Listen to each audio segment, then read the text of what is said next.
Hello friends, welcome to C S centre. आज हम 17 नवंबर का न्यूज़पेपर डिस्कस करने जा रहे हैं जो मेजर हेडलाइन है। राइट। अब सभी को पता है कि इस डिस्कशन में जो 15 से 20 मिनट का होता है उसमें हम हेडलाइंस को ही डिस्कस करते हैं। उसके बाद जो है कि हम छोटे छोटे वीडियो बना करके उनके मेजर और इन डेप्थ में डिस्कस करते हैं। सबसे पहले हम देखते हैं यहाँ पे जो आज का इम्पोर्टेंट आर्टिकल है। तो G20 का देखिए कि मीटिंग बाली में चल रही थी, हालांकि अभी ये ख़त्म हो गई वहाँ से। अब 2022 का प्रेसिडेंटशिप इंडोनेशिया के पास था और 2023 का जो कि इंडिया के पास रहेगा। ठीक है, तो इसमें यही कहा गया कि जो वार है ना उससे सबसे ज़्यादा जो सफ़र करता है वो जो है कि ह्यूमन सफ़र करता है। तो हमने कई बार इसको लेकर के डिस्कस किया है और आगे भी डिस्कस करेंगे जो भी चीज़ें निकल करके आएंगे, तो इसलिए हमें अपडेट रहना ज़रूरी है, बस इतना ज़रूरी है। दूसरी चीज़ें देखिए कि COP27, देखिए COP27 जो कि अभी इजिप्ट में हो रहा है, तो उसमें एक प्रपोजल लाया गया था यूरोपीय यूनियन की। यहाँ पे देखिए ये यूरोपीय यूनियन है, ठीक है, और उस प्रपोजल का नाम जनरली कहते हैं कार्बन बॉर्डर टैक्स बोलते हैं। तो इसमें ये हुआ है ना कि स्पेशली इंडिया या फिर बेसिक, देखिए यहाँ पे बेसिक वर्ड है, बेसिक, अगर हम इसका बेसिक का फुल फॉर्म देते हैं बेसिक, बी से आपका ब्राज़ील हो गया, अर्जेंटीना हो गया, साउथ अफ्रीका हो गया, इंडिया हो गया, चाइना हो गया। ये मोस्टली ये अपोज किए हैं कि भाई ये क्यों आप ला रहे हो, ये मत लाना चाहिए। तो आपके दिमाग में आएगा क्यों अपोज किए ये भी चीज़ है। देखिए वो होता क्या ना कि इसका ये मतलब है कार्बन बॉर्डर टैक्स, मतलब वो टैक्स, उस पर टैक्स लगना चाहिए जो, जैसे मान लीजिए कि कोल से या फॉसिल फ्यूल से अगर आप एनर्जी प्रोड्यूस करते हो, उससे जो अगर कार्बन जनरेट होता है, ग्लोबल वार्मिंग होती है, तो उस पर जो है कि टैक्स लगाना चाहिए। तो आप सभी लोग जानते हैं कि जो ये बेसिक कंट्री स्पेशली इंडिया जो है कि लार्जली इस 50%, मोर देन 50% जो कि इसकी एनर्जी रिक्वायरमेंट कोल से ही प्रोवाइड फुलफिल की जाती है। तो इस वजह से ये जो कि अपोज किए हैं, कहा भाई नहीं ये सब मत लाइए। राइट। तो आपसे यहाँ क्वेश्चन क्या बनता है कि जैसे कार्बन बॉर्डर टैक्स या फिर जो ऑफिशियली इसका पूरा नाम है, देखिए यहाँ पे देखिए carbon border adjustment mechanism to tax product such as the cement and the steel which are extremely carbon intensive. Carbon intensive जैसे मान लीजिए कि ये सारी चीज़ें होती हैं, जैसे मान लीजिए आपकी स्टील और सीमेंट के बारे में, तो ये भी एक एनर्जी के लिए, इनको प्रोड्यूस करने के लिए एनर्जी की ज़रूरत पड़ती है। तो इनडायरेक्टली लोग इस पर जो कि करने की कोशिश कर रहे थे। तो ये कंट्री कहीं है कि ऐसा है कि जो डेवलप्ड कंट्री है ना, इन्होंने सारी जो है कि इन्वायरमेंट चेंज का, जो क्लाइमेट चेंज का है, इन्वायरमेंट पोल्यूशन का रीजन तो ये रही है, लेकिन अब ये जो है कि पुश कर रही हैं, मतलब कि मतलब पनिश कर रही हैं उनको जिनकी गलती नहीं है। तो ये आप इस जो कार्बन बॉर्डर टैक्स है इसको आप रिमाइंडर करके रखिएगा, आपके एग्जाम के पॉइंट ऑफ व्यू से इम्पोर्टेंट होगा। नेक्स्ट हम आर्टिकल देखते हैं कि हमारे लिए क्या इंपॉर्टेंट है। यहाँ पे देखिए कि हमेशा टसल चलते रह रहा है गवर्नर और जो है कि स्टेट चीफ मिनिस्टर के बीच में। यहाँ पे असेंबली सेशन बुलाने के लिए किया गया। तो आप देखिए जो प्रेसिडेंट होते हैं या फिर गवर्नर होते हैं उनके पास ये पावर होती है कि हाउस को डिजॉल्व कर दें या फिर उनको कॉल करें और जो कि बुलाएं, सेशन को बुलाने का राइट है। राइट।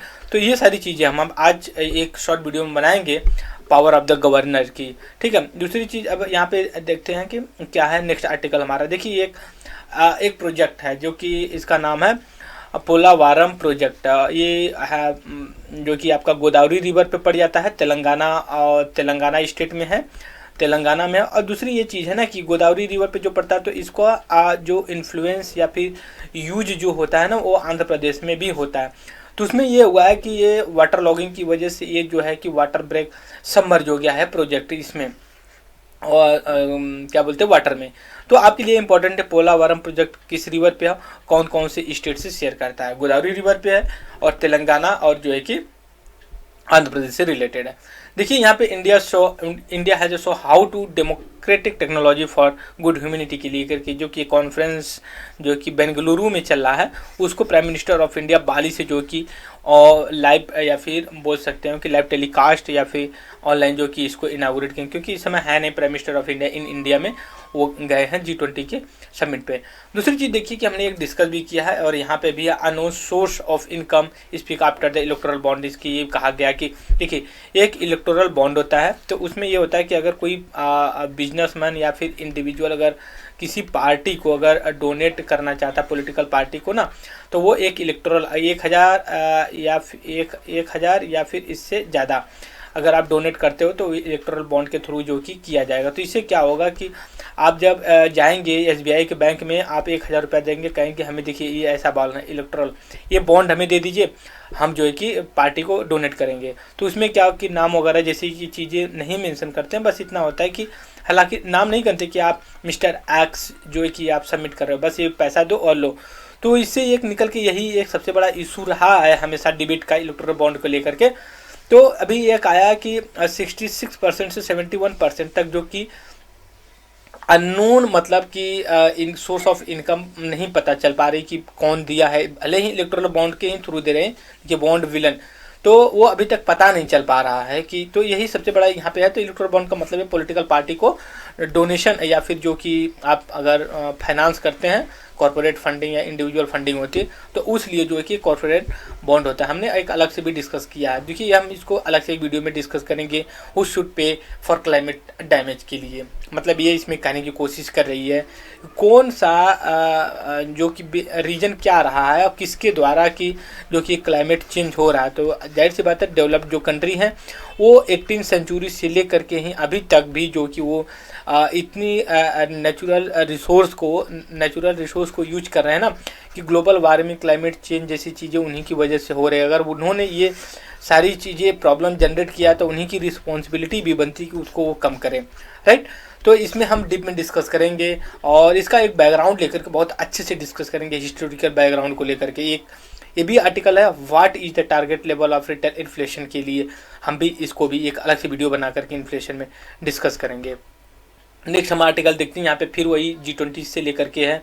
और मोदी ने कहा कि जो इंडिया का जो प्रेसिडेंटशिप होगी 2023 की G20 का, तो उसमें क्या क्या इंक्लूसिव और एक्शन ओरिएंटेड जो कि हम स्टेप लेंगे, बहुत ही इंपॉर्टेंट ये बन जाता है इंडिया के लिए। दूसरी यहाँ पे आर्टिकल डिमोनेटाइजेशन, आप सभी लोग जानते हैं कि 8 नवंबर 2016 में जो है कि गवर्नमेंट ऑफ इंडिया ने एक इनिशिएटिव लिया था कि जो सबसे बड़ी नोट है 500 की और 1000 की, उसको जो है कि आप जो कि इलीगल बना दिया गया। और ये स्टेप जब लिया गया तो काफ़ी मतलब कि अफरा तफरी थी।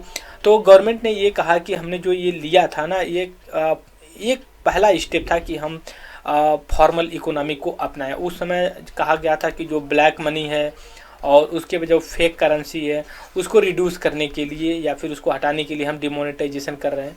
हालांकि इसका अलग अलग अपना अपना समय समय पे सबका अपना स्टैंड होता है, बस हमें यह डिमोनेटाइजेशन का पता होना चाहिए कि जो करेंसी होती है उसको इलीगल बना देना होता है गवर्नमेंट ऑफ इंडिया के द्वारा। दूसरी चीज़ है कि India deploy a new deck upgrade speed boat for Pangong Tso petrol.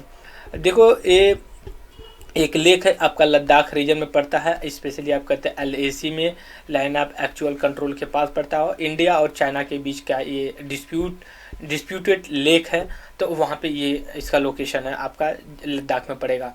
Next अगला है कि इंडिया पार्ट होगा किसका, जो अफगानिस्तान पे ना, अफगानिस्तान में तालिबान रूल कर रही है, तो वहाँ पे अभी ये चीज़ें निकल एक मतलब बात चल रही है मॉस्को में। मॉस्को आपको देखिए पता होना चाहिए कि ये रसिया की कैपिटल है, और रसिया का जो वेस्टर्न पार्ट पड़ जाता है ना, वेस्टर्न पार्ट पड़ जाता है जो यूरोप से लगता है, तो उसी साइड जो कि ये मॉस्को है। तो अफगानिस्तान पे जो बात चल रही है उसमें इंडिया भी पार्टिसिपेट करेगा और करना भी चाहिए, क्योंकि इंडिया एट प्रेजेंट टाइम में top 5 emerging economic military and powerful है।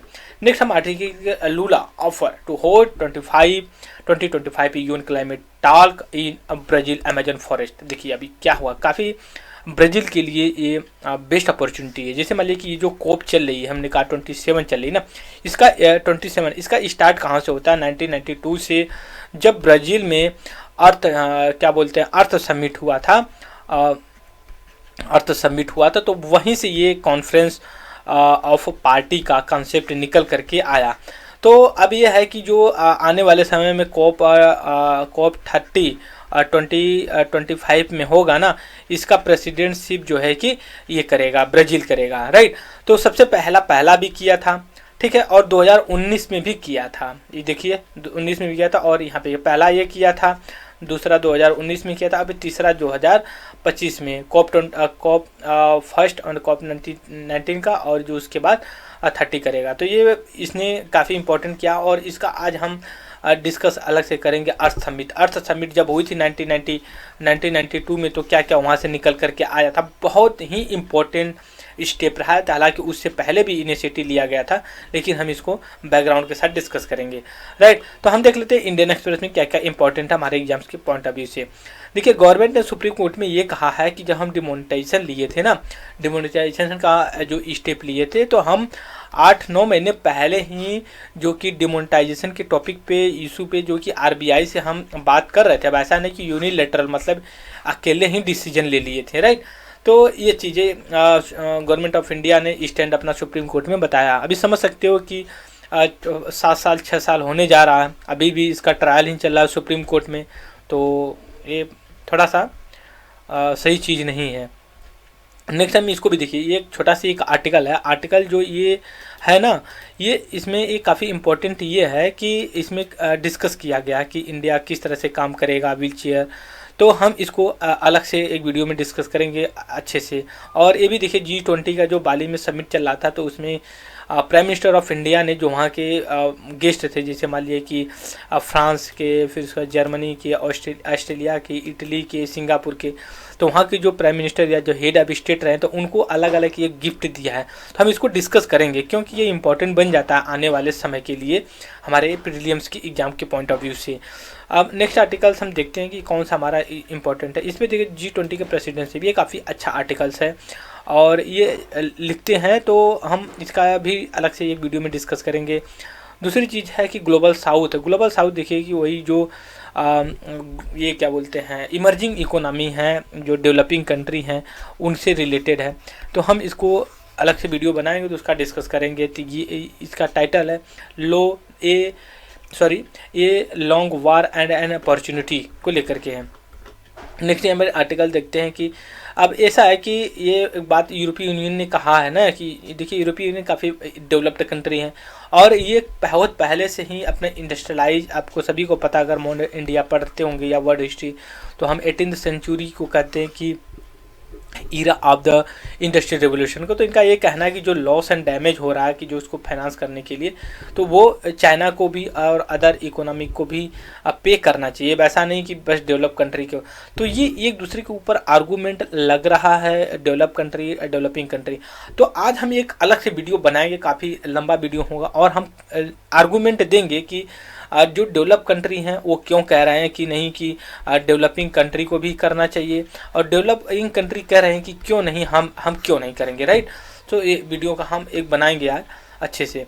दूसरी चीज़ यहाँ पे देखें, नीति आयोग एक होता है। नीति आयोग जैसे हमने कल के डिस्कस किया था एक आर्टिकल में, कि 1 जनवरी 2015 को जो कि ये फंक्शन में आया था, रिप्लेस किया था ये जो कि नीति आयोग को जो है कि ये रिप्लेस करके बना था। काफ़ी ये फेडरलिज्म से रिलेटेड है, और ये थिंक टैंक की तरह काम करती है, और कोई ये लेजिस्लेचर या फिर स्टेटरी या कॉन्स्टिट्यूशनल बॉडी नहीं है। ये बस जस्ट ये एग्जीक्यूटिव ऑर्डर से जो कि बनाई गई है बॉडी। इसका चेयरमैन जो कि आपका प्राइम मिनिस्टर करते हैं, इसके सब चेयरमैन भी होते हैं, मेंबर्स भी होते हैं परमानेंट, और जो कि टेम्पररी भी होते हैं। तो ये हमारा बेसिक डिस्कशन रहा, और हम इस अपने लेक्चर को बस यहीं पे रोकते हैं, और thank you very much discussion.